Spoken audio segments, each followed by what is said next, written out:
Yo soy historiador de los orígenes del cristianismo y voy a decir dos rasgos que se pueden decir desde el punto de vista histórico, creo, sobre la Magdalena. Sabéis que entre los discípulos de Jesús había un grupo de mujeres cuyos nombres se dan y varían, pero hay una que nunca falla, que es María Magdalena. Y también ella es la que aparece como la primera testigo de Jesús resucitado, con el encargo de ir a anunciar el mensaje pascual a los discípulos. Y por eso en la tradición se le llamaba el apóstol de los apóstoles. Pero a medida en que el cristianismo se fue institucionalizando, se fue también acomodando a la sociedad patriarcal. Entonces María Magdalena fue quedando relegada y el primer puesto fue adquirido por Pedro. Sin embargo, el protagonismo de María Magdalena permaneció en una serie de líneas cristianas disidentes, sobre todo de carácter gnóstico, y hay una abundante literatura en que aparece María Magdalena. Sobre todo suele aparecer como la receptora de doctrinas por parte de Jesús resucitado, doctrinas un tanto esotéricas y misteriosas. Ahora bien, en ninguna fuente antigua, ni en los evangelios tampoco, nunca María Magdalena aparece como una prostituta, nunca. Entonces, lo que pasa es que se identificó a María Magdalena con esa mujer de la cual habla el Evangelio de San Lucas en el capítulo 7, que cuando Jesús está en un convite en casa del fariseo Simón, se entromete allá, le unge los pies, se los seca con sus cabellos, y entonces Simón dice: si este hombre, si este fuese un profeta, sabría qué clase de mujer es esta que está aquí y era una pecadora pública. Entonces se dio esa identificación, y en la piedad popular de María Magdalena se hizo una prostituta, una pecadora arrepentida y todo esto. Desde el punto de vista histórico, eso no tiene realmente ningún fundamento. Este libro sobre María Magdalena es una novela, por tanto es un relato de ficción, lo cual es, me parece a mí, perfectamente legítimo. Y creo, lo dice también José Ramón, que el historiador a veces tiene algo que aprender del novelista con su imaginación. Y es un relato de ficción que cumple una serie de requisitos. Que, en primer lugar, evita el sensacionalismo. Es muy fácil, hablando de María Magdalena, abandonarse al sensacionalismo, incluso al morbo. Tiene una indudable calidad literaria. Es un libro realmente muy bien escrito. Tiene un enfoque original. Me gustaría después, rápidamente, decirlo por qué. Y además está muy bien el libro, bien contextualizado. Podría hacer algunos apuntes, y yo creo que esta novela sugiere con profundidad, con discreción, bellamente, la evolución de Jesús, el aprendizaje de Jesús, gracias a María Magdalena, que es de alguna manera que le va introduciendo en lo mejor de la humanidad. Y nada más, mejor es que le escuchemos a José Ramón.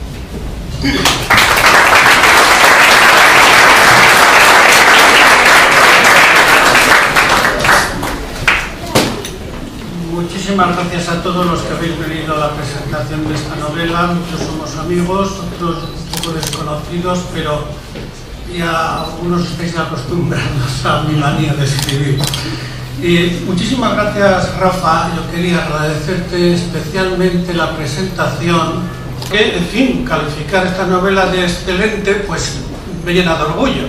Yo soy muy vanidoso y, en fin, me agrada que te haya gustado, sobre todo siendo un gran experto en este tipo de temas, y, en fin, me congratula muchísimo. Yo creo que hay hoy día dos imágenes sobre la Magdalena. Una es la de la mujer dolorosa, la mujer que llora, la mujer que sufre porque le matan a su maestro, a Jesús de Nazaret, Incluso esta imagen, a través de la pintura occidental, ha pasado a ser una expresión popular. Eras más que la Magdalena, decimos nosotros, ¿no?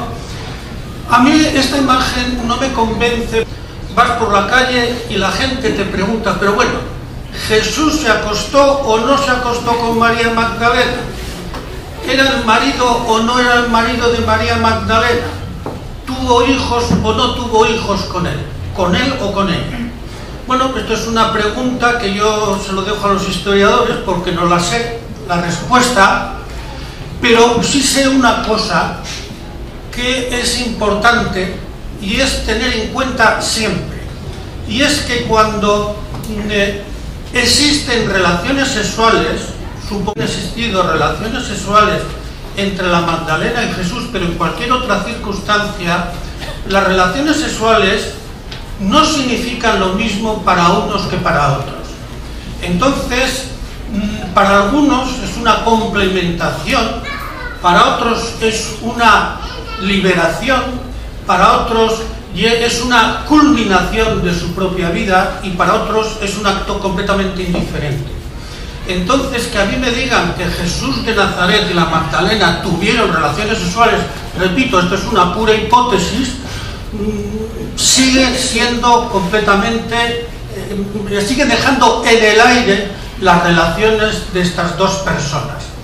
Y entonces yo por eso me he preguntado, ya en sentido positivo, cuáles fueron las relaciones de estos dos hombres. En cuanto a María Magdalena, es otro personaje extraño en una sociedad en que todo el mundo, en que todas las mujeres se casan y todos los varones se casan, o casi todos, porque ella decide vivir su propia vida y no ver el mundo a través, como ha dicho Rafa, a través de los ojos de su marido. Y no se le ocurre otra cosa que en una sociedad puritana ser una prostituta de lujo. Claro, esto es algo muy llamativo en nuestra sociedad, porque las mujeres en nuestra sociedad no necesitan ser ni prostitutas, ni siquiera tener relaciones sexuales abundantes para tener mucho mundo, porque las mujeres actuales tienen su profesión, tienen sus estudios, se relacionan con sus amigos y con sus amigas y conocen la sociedad, por lo menos las sociedades actuales industrializadas. A esas me estoy refiriendo. Pero en las sociedades antiguas, las prostitutas son las mujeres que tienen capacidad de salir de casa y que tienen la capacidad de ver mundo más allá del grupo familiar al que pertenecen. Entonces se me ocurrió pensar que la María Magdalena podía ser una de estas. Pero por otro lado, he cambiado también la perspectiva en las relaciones de Jesús de Nazaret con respecto a María Magdalena.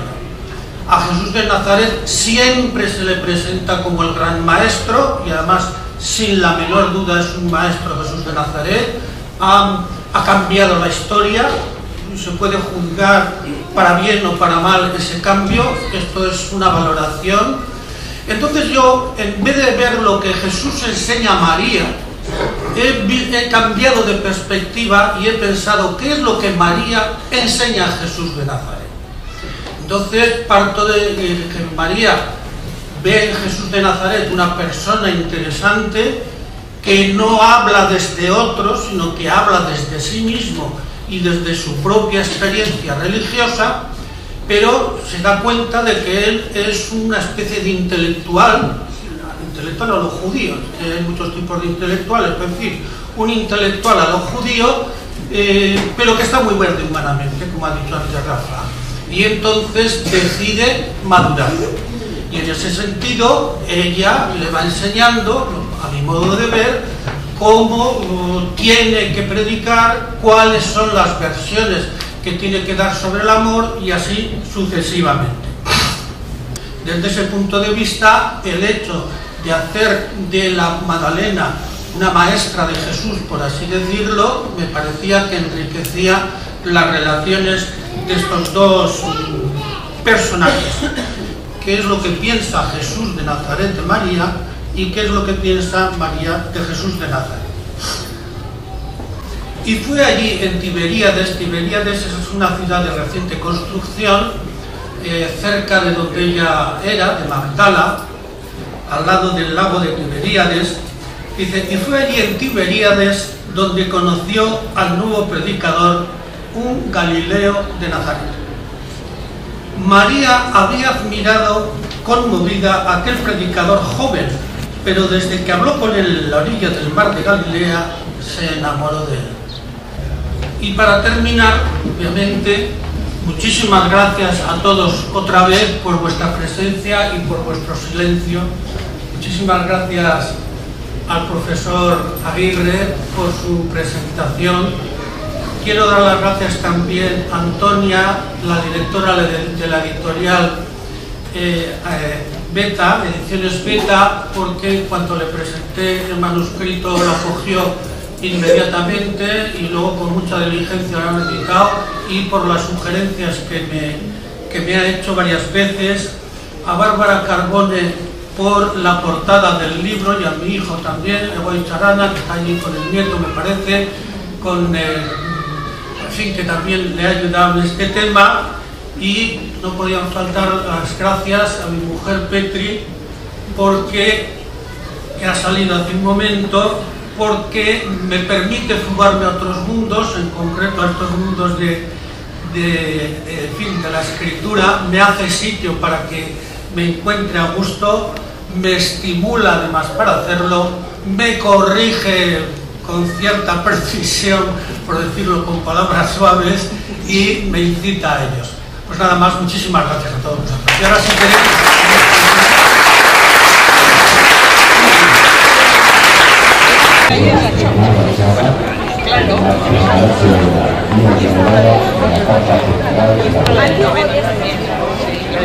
Estábamos ya